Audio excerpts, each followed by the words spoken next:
Well, welcome back to Kickdown Garage. Today we're going to be doing something a little bit different. We're taking a step away from the automotive aspect, which I usually do, or motorcycles, anything engine related. And we're going to look at this.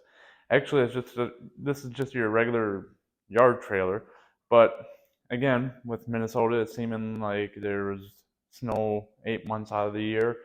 I've always wanted to have a trailer that I could pull behind the snowmobile or the ATV through the snow. And I know I could go out and buy one and have one, but the thing is, it's just more stuff around, more stuff to worry about, clutter, taking up room. So what I'm going to do is grab a pair of old snowmobile skis and try to figure out a system to mount it up here. So um, first, got the old ski. Now these are just off late 70s Yamaha snowmobile, and I just need to figure out some kind of bracketry to get that to mount up to the round axle. Now, another thing I want to do is try to raise it up a little bit more. The hitch height for this is set up for a lawnmower, which is 8 inches. Behind the ATV is 12, and snowmobiles are even a little bit higher. So, well, since I sold off all my snowmobiles right now, I'm shooting for the ATV height, and then I can always make some kind of an adapter or drop hitch system for a snowmobile once I get one and know the height. I think that needs to be around 18 inches. But we're going to shoot for a foot height right now. Like I said, the axle is about 8 inches. So, and it gets it up a little bit more because of the drop with all the stuff underneath there. It gets a little bit higher, so it's not dragging in the snow. That's what I'm going to shoot for here. A couple of things. Got a baby sleeping. Low on storage for video, so I'm not going to be able to show a whole lot, but I'm going to walk through the steps when I do it. So do as much as I can here. But, well, enough talking. Let's get going. Okay, I got it up on the lift, milk crate and a jack stand, and let's pull the wheel off. Now, all there is a E-clip and a washer or spacer on the outside of this. Will it stay? Yep. So, got that pulled off, and what I'm going to try to do is make the bracket so it fits exactly the same width as the rim. So then, when I pull the tire off, I can use the clips and the spacers and everything and put it right back on. Then everything will stay always with the trailer. And then when spring comes around, I don't have to sit there and look for where did I put the spacers or anything. All I have to do is locate the tires. So try to make it as simple as possible. And I believe this is about the height that I want to actually be, the height of the milk crate. So then you can see how much more it will raise up. And this is what I was talking about where it has the drop and everything here. I want to get that up so it's a little bit more out of the snow. And it should work good, because then the plan is to use this as a utility trailer, but I wouldn't mind if it works out okay first, then I'm going to go and try to make a seat for it, and then I can always throw the little one in the back and pull her around. Oh, what's going on with this? Little technical difficulties. Not sure why that was beeping. But what I am going to do is I kind of mocked this up already, but this is basically, where's that ski at?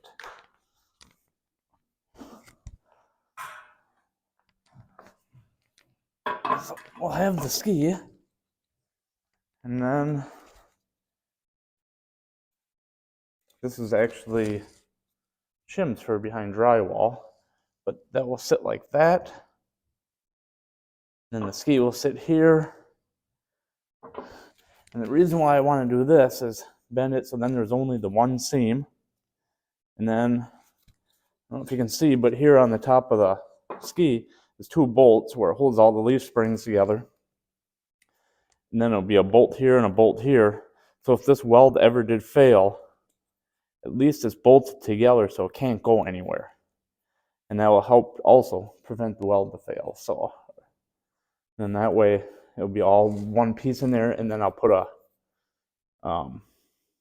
piece of 1-inch pipe here with 3/4 inch bushings in here that will slide over the axle. So there should be no wear then on the axle itself. It'll just be those replaceable bushings that will slide in and out. But that's the plan. So now to get to the metal and try bending. Okay, I am using an 1/8 inch flat bar, 2 inches, 1/8 inch, and got my jig set up here. Metal bars, and this is what I'm going to be using for the axle. And then basically what I'm going to do is try to heat this up with MAP gas. That's all I currently have.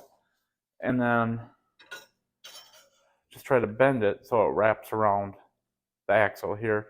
And then what I need to do, as you can see, this will just wrap around here, and then I'll bend a couple of the ends up and then have them come together. That's what I'm going to shoot for. So we'll see how it works. Now, like I said, I have a baby sleeping in there right now. So I'm going to probably try to do a lot of this outside, push the cart out and do it out there. It's extremely windy out there, so you're not going to be able to hear anything anyway. So I'm going to go and see what I can do, and then I'll come back when I'm done and show you what I did. I actually pushed this over to the other garage and did it, but well, I'll show you. Went and heated it up and bent it. Unfortunately, it did not heat up as much as I'd like, and I didn't get quite the sharp bend as I wanted to. And also, the pieces here on the bottom that I said, everything started twisting and getting out of square, so it ended up being really bad. So back to the drawing board of what I'm going to do.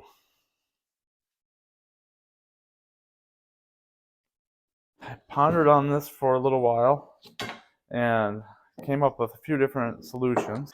One of them was going to be, well, basically these are just scrap pieces. I'm going to show you.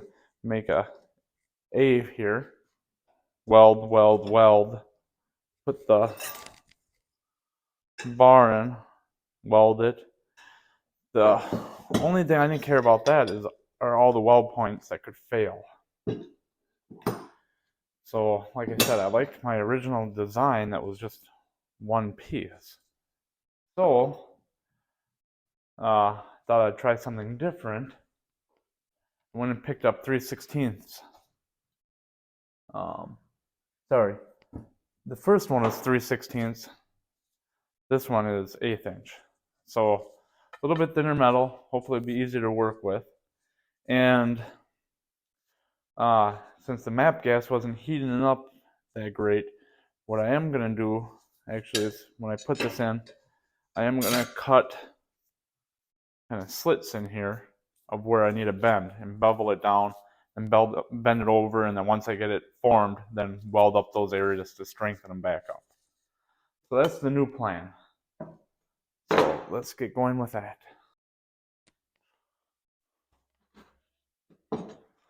Okay, so basically, get these marked out.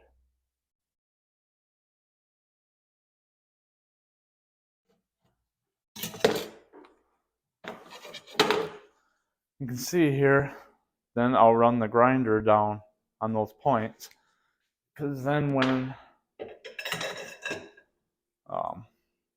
I put it around here and I start bending it, it'll have some relief points, and you start compressing it together, and then it'll make it a little bit easier to bend. And I'll do one down here, so when I bend that over, and same with the other end, and then I'll just weld up those points. So then once I got it all bent around, I'll tack that in, and I'll show you what I got for that.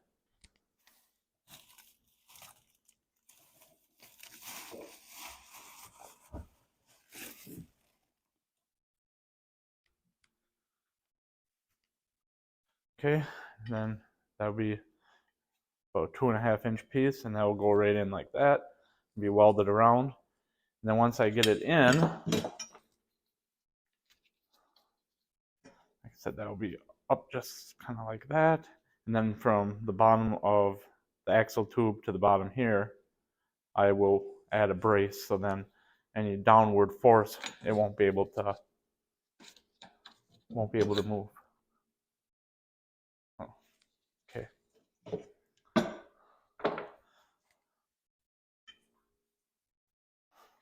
All right, so that will be on like that.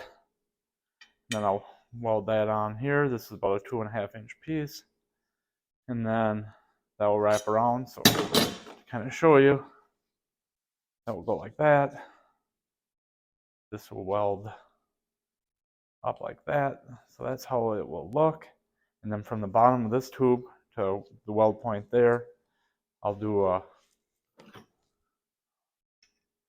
vertical support. So that way any downward force, none of this stuff will be able to bend then. I'll probably use the heavier gauge, 3/16 versus the 1/8 inch on there. So that's how it's going to go. Hopefully everything will work according to plan. And then like I said, I got just the spacers that will slide in here because the axle is a 3/4 inch and this is 1 inch. So, and I purposely did that so then I'd have the wear bushings. Okay, let's see. I'm gonna again go out and take the grinder and grind all this stuff off. Grind the marks there, and then I'll still have to add the other ones. And then I'll probably just tack it up right away and I'll show you when I come back. Okay, well, many hours later, I got them completed. So, turned out okay, I would say. Now, you can see where I got away with the original design. This is where I cut down in the corners, and then I just folded them up and welded here in the middle. Welded the center brace. Now I use the 3/16 on this and the 1/8 inch for the regular outside perimeter.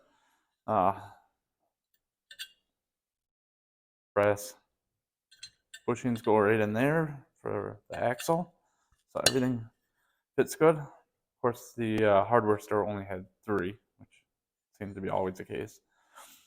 Every other one around here has like 15 in stock, but of course my local one is the only one that has one less than what I need. Now, when I did this, I made them both up while I was at it. So the first one I heated up and bent it. Second one I just figured just try it without. I would say the heating up actually, even with the MAP gas, even though it wouldn't get it as hot as I would have liked, it did help a lot. This top portion, where it's a lot tighter bend, is a lot smoother on the other one. But either way, they both worked. And then, so if you don't have any heat, you can still do it without. And cutting those relief cuts in there actually did help a lot. Now, if I were to do it again, I would probably do 5. And the first one I'd do a little bit right in the middle, do a little bit deeper. And as I go out, a little bit more shallower, so it'd be a little bit harder to bend. And then the middle one, be a little bit deeper and a little bit wider because that's a tighter, you know, it's a tight bend. So, but that way it would go around and as you're bending, the sides wouldn't want to bend in quite as much, and then I think that would have been just a little bit better. But again, 4 hours on just a little, kind of a pet project that I want to do is more than enough. So, I mean, luckily it's cold and windy outside, so there wasn't a whole lot else to do here. And I'm still waiting on stuff for the cars, so I can't get to them. So this is just something I've wanted to do for years, so I finally got around to it. And again, could have went out and bought another trailer and had it, but just more stuff around. And this way, everything will go on, and it will just pop the tires off. These will slide right on, put the clip back in, and ready to go. So just room-wise, things are getting a little tight around here just with hoarding. But a few things to watch out for. Try to make sure you keep everything as true as possible. This one I did screw up when I did the brace. It's not going to affect anything, but it's not quite um, straight when you look at it here. Kind of sticks out a little bit. Biggest thing is for the axle tube, making sure that's straight. So when you put the ski on and you put it on the tube or on the axle, it's not sitting cockeyed. But I think it's sitting pretty good. I used my welding table and some straight edges, and I got it in. And, turned out pretty good. So now basically I have to break down the skis, clean those up, and paint them. Again, it's like a freaking tornado out there today, so maybe it's calming down a little bit. But I'll go and get these painted up and cleaned up, painted up, and good to go. But well, right now I got the other one mounted on the trailer. Let me go over and show you how that one turned out. Okay, well, here is this one. And it's sitting there. Once I get the other one on, it'll sit at a pretty good height here. But you can see where I have the bushings in there, and then there'll be one more washer that will go on right there, and then the clip goes right in, and then it's set. But you can see now a little bit closer. This one's a little bit smoother how it turned out, and beautiful welds here. But well, now it's actually later in the day, but initially when I first started, it was 2 in the morning. I had to get out here when the little girl was sleeping, so I could kind of work uninterrupted. There you go. And that's bolted on, and I think this should work really well now. So, and again, I want to go and see about, maybe a seat in there, so something that I can pull in and out. So if I want to, when she's a little older, if I want to throw her in the back, maybe the dog, the wife, something like that, and just pull them around the yard. But for this winter, this is about as far as I'm going to go, just to see if this will work before I get too carried away with everything. And again, these are old leaf springs and everything, so I don't want to be putting maybe a whole lot of weight in there right now. But so we'll see. We'll see how it goes, and hopefully this works. It was just a quick video on just another project I'm kind of messing around with, is just in the spare time that I can get out here and work when the little one doesn't, fuss and need my attention. So, which she's awake now, so I can hear her. So I'll be having to go in. But anyway, just wanted to show you guys another project that you guys can do. I just went over to the hardware store, got that 1/8" flat bar. It was 3 feet long. Bought 2 of them. Cut those relief cuts in, bend it, weld it up, and there you go. It's pretty simple. Second one went a lot faster than the first one once I figured out what I was doing. Another easy project that you can do at home, take a few hours. I mean, really, if I went to do them now, I bet I'd probably take me about an hour on each of them. So not too bad. But again, thanks a lot for watching. More videos will be coming up. I got other ones that I've downloaded that I just need to tweak a little bit and publish. But help another guy out, hit that subscribe button, and we'll catch you next time. Thanks again. Bye now. Let's do something with this. Yeah.